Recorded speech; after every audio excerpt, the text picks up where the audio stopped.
človek to je niečo tak spojité, ktoré sa nedá od seba oddeliť. Do prírody patrí zviera a do prírody patrí aj človek.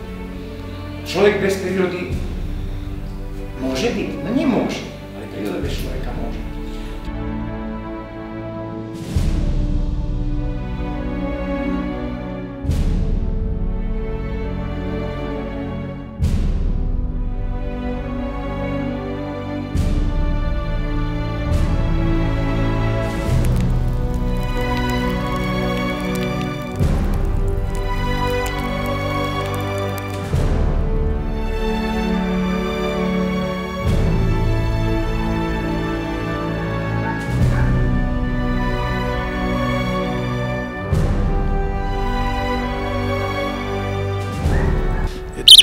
Najprirodzenejší spôsob. Keď má človek pušku a dobre strieľa, tak tá zver má veľmi malú šancu. Výkon práva poľovníctva je v prvom rade o povinnostiach.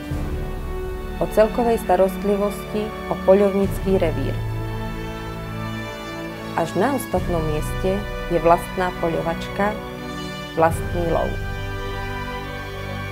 Zachovajme si preto úctu k ľuďom, ktorí svoj voľný čas obetujú prírode, pomáhajú pri lesných prácach a venujú sa výchove mladých ľudí. Robia nezištnú prácu z lásky k prírode, k životu samému. A na ostatnom mieste robia to, čomu sa tak obligátne hovorí poľovačka.